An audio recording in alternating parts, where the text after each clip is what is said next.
a gente tem visto uma diversidade nova vindo pra histórias de terror, pra histórias de suspense, pra contos de suspense. Até algum tempo atrás. E aqui eu vou tirar a Mary Shelley da equação, tá? Tá. Porque senão, porra, a gente Uhum. perde um pouco. Mas se você pegar nesse último século, o terror, ele era quase um boys club. Então, se você for pensar, a gente tem... Quem foi um dos maiores gênios precursores? Hitchcock. Pensar os monstros da Universal. Você vai pensar todos os diretores homens. Se você for pensar Wes Craven, John Carpenter, a gente vai pensar no Clive Baker, vai pensar no Stephen King. A gente vai pensar sempre que é muito uma coisa masculina, né? E a gente tem visto agora as minas vindo com força pro terror. Então a gente tem diretoras mulheres, a gente tem autoras mulheres de livros de terror como você, a gente tem apresentadoras mulheres de histórias de terror. Como que você acha que essas minas chegando pra estar nesse lugar de contar essas histórias de terror mudam a dinâmica das histórias? Eu vou complementar a sua pergunta, tá? Porque eu não acho que elas não existiam antes. Eu acho que não é permitido para a mulher, ou menos permitido, que a gente exponha sentimentos profundos no sentido de sentimentos que a gente não deveria expor. Então, tem aquela coisa de mulher não sabe fazer comédia, mulher não sabe fazer terror. Então, assim, existe um lugar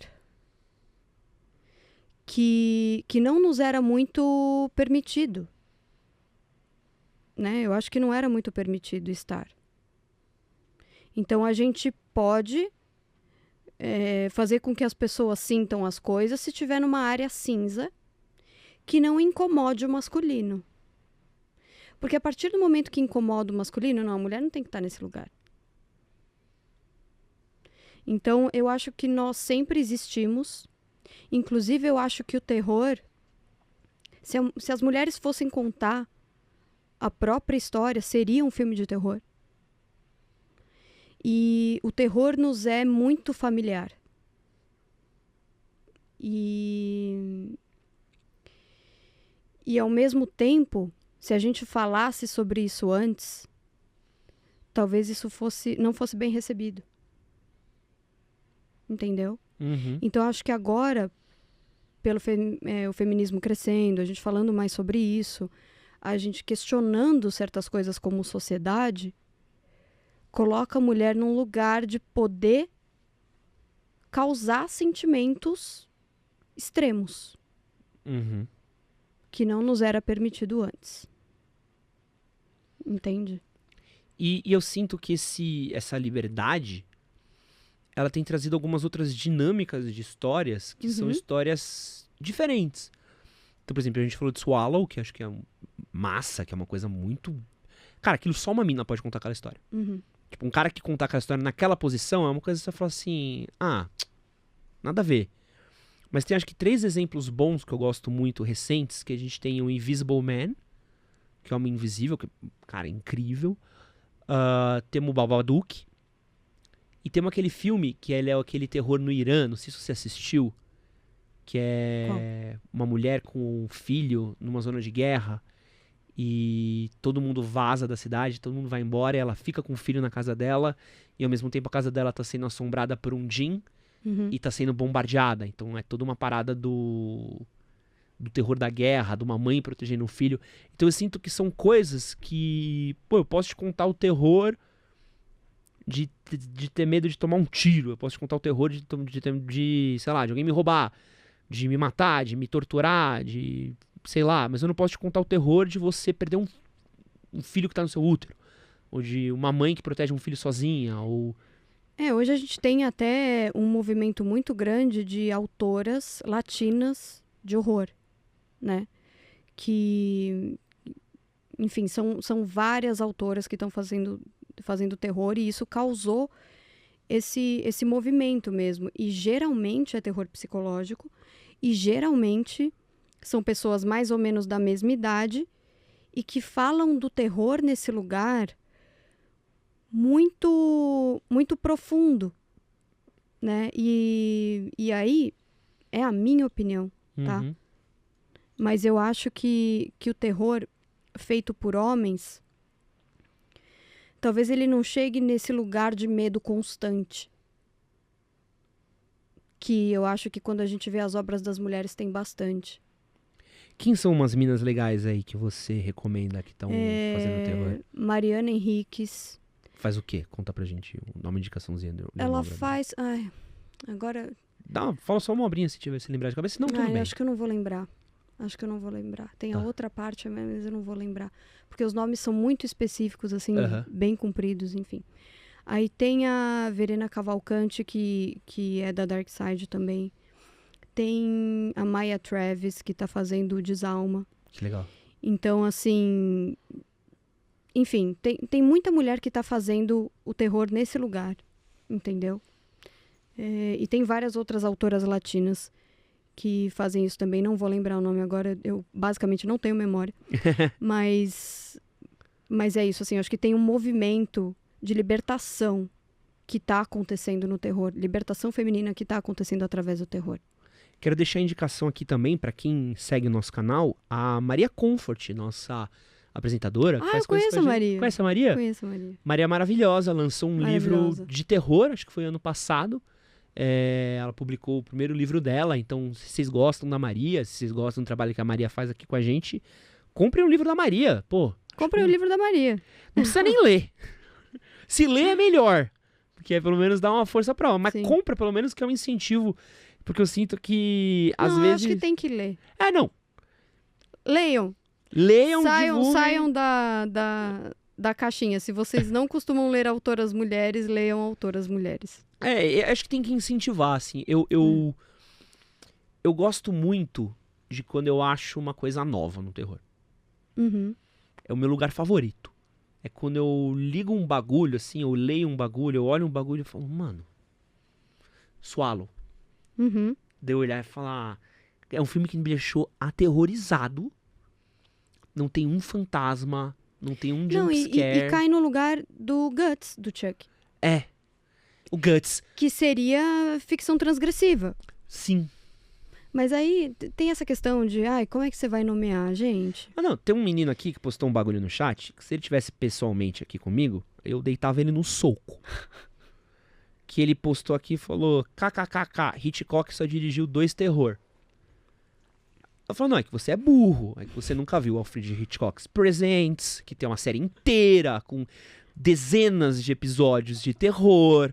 É que você acha que terror é uma coisa só, se dissocia suspense de terror. Você acha que terror tem que ter monstro, tem que ter susto. Então, pra ele, terror é pássaros e não sei o quê. Mas não dá pra discutir com gente burra, porque é difícil. Desculpa. Mas gostei aqui que o Eduardo Gastel não fala do Guts, que eu tô jantando. O Eduardo. Posso falar como é que eu encontrei o Guts? Eu tinha acabado de entrar na faculdade de jornalismo. E aí a gente tava numa fase que a gente tava lendo contos. Então tava todo mundo lendo alguma coisa, então tipo, tava sentado um dia numa rodinha e eu tava lendo muito Bukowski na época. E aí eu falando, mano, puta, eu tô lendo isso aqui é sinistro, né? Bukowski, que é uma história bizarra, assim, suja. O cara bêbado, fumando guimba de cigarro, bebendo o resto de bebida dos outros no bar, pra ficar com uma puta degenerada sem dente, e ele contando isso, eu falando, mano, tô lendo um bagulho aqui que... nojento, mas é bizarro de legal de ler, que você não consegue parar de ler, né? Aí um amigo meu virou e falou assim, pô, tu quer ler um bagulho bizarro? Tu já leu o Bukowski? Você já leu o Palahniuk? Eu falei, então, tem isso daí, mano, que não tem esse conto dele que é sinistro. Quase passando assim, escondido, tem isso aí. Eu falei, mas onde é que eu acho? Ele, mano, tem na internet, você acha, mas, mano, não lê, que é zoado. Não lê? Falar não lê? Eu falei, eu já li os bagulhos zoados. Eu aguento. Eu vi Faces da Morte. Você acha? Eu aguento tudo. Não é, mano? Eu falei, pô... eu aguento ler, não vai me atingir, não. Vai me pegar como? Mano, você começa a ler. Mas aquilo ali é 2 coisas. Primeiro que é um ralo de atenção que você começa a ser sugado. Que nem na porra da história. Você não consegue parar de... Ele já começa pedindo pra você prender a respiração, né? Então isso já causa Mano. Não, respire profundamente. Mano, e ele já te pega, tá? Aí começa com a história da vela. Que você já começa, tipo, mano... Então, pra vocês deve ser pior. É que essa pega homem. Essa então. pega forte. É. Forte. Porque começa com... Não sei se era da vela ou começa com da cenoura. Que é... Começa com... Eu acho que começa com da cenoura e vai pra vela. Vai da cenoura. Imagina quem nunca leu, tá ouvindo a gente falar isso. Assim, gente. Divirtam-se procurando isso na internet. Divirtam-se. Pode nomear. Chama tripas, acho, em português. Nomeia esse corte aqui. O conto mais assustador que você vai ler na sua vida. Pode pôr aqui que é tesão de ler e passar mal depois. Porque acho que começa com a cenoura. Porque ele, que eu amo, ele apresenta o conceito do espírito das escadas. Uhum. E aí você vê como é uma literatura muito bem feita, né? Porque ele te dá uma coisa que você acha que você não vai usar pra nada. Uhum. Mas ele fala assim, tem aí em mãos o conceito do espírito das escadas. Por que isso tá aí? Aí vem a cenoura, você... Aí vem a vela, aí você... E aí vem a história da piscina. Quando termina... E é uma cena... quase lúdica, né, assim, quando ele começa a olhar, ele, nossa, o que tá acontecendo? E ele tá perdendo a consciência, e ele vai olhando, nossa, aí ele entende o que tá acontecendo. Bom, acho que a gente já deu spoiler demais. E eu acho que isso, do mesmo jeito que Swallow, do mesmo jeito que outras coisas, é um terror. Porque esse terror, isso... É terror, terror. Eu acho também.